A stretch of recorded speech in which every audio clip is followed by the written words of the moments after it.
بسم اللہ الرحمن الرحیم۔ خود رسول خدا فرماتے ہیں کہ جو خدا کی طرف آ جائے، خدا سے محبت کر لے، خدا اس کا ذکر ملائکہ اور باقی مکان اور ہر جگہ سے کر دیتا ہے۔ یعنی گویا کائنات کا ہر وجود اس کو پہچانتا ہے کہ یہ خدا سے محبت کرتا ہے۔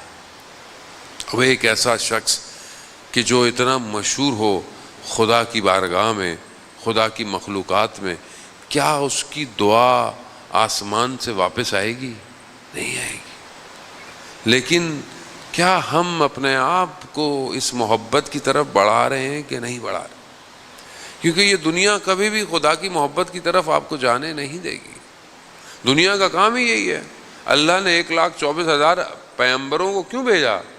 لوگ مخلوق رب کی طرف جائے، اور جو پوری دنیا کا باقی سسٹم تھا اس کا کیا کام تھا؟ کہ یہ مخلوق رب سے دور ہو جائے۔ اس کا کام یہی ہے۔ آج آپ کو دنیا کے اندر ساری چیزیں نظر آتی ہیں، بعض اوقات آپ کو دین بھی نظر آ رہا ہے، دیندار بھی نظر آ رہے ہیں، لیکن ان کا کام کیا ہے؟ وہ خدا کی طرف نہیں لے کے جا رہے، وہ اپنی طرف لے کے جا رہے ہیں۔ سامری نے کیا کیا تھا؟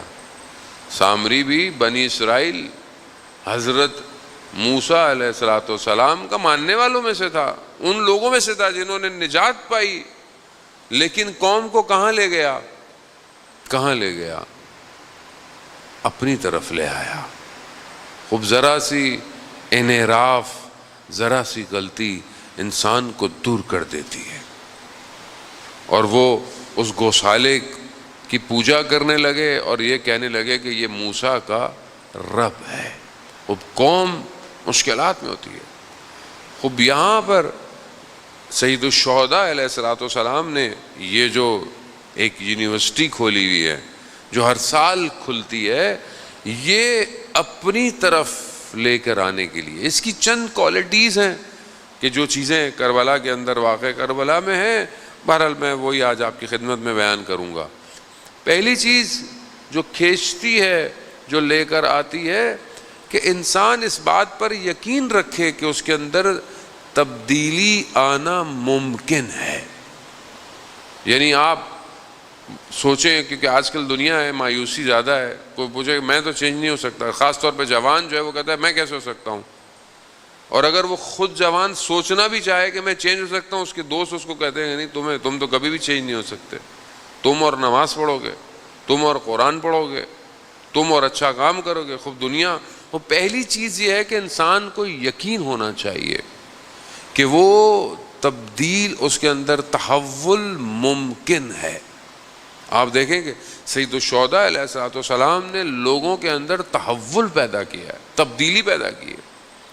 آپ قرآن کے اندر دیکھیں کہ جو جادوگر ہیں فرعون کے دربار میں، انہوں نے کیا کیا ہے؟ انہوں نے جو ہے وہ رسیاں پھینکی اور ان کو سانپ بنا دیا، لیکن جب سامنے دیکھا کہ جو لکڑی ہے وہ اژدہا میں بن سکتی ہے، خوب جادوگر تھے، ٹیکنیکلی جانتے تھے کہ جادو کسے کہتے ہیں، سحر کسے کہتے ہیں، معجزہ کسے کہتے ہیں، ممکنات کسے کہتے ہیں، وہ پہچان گئے۔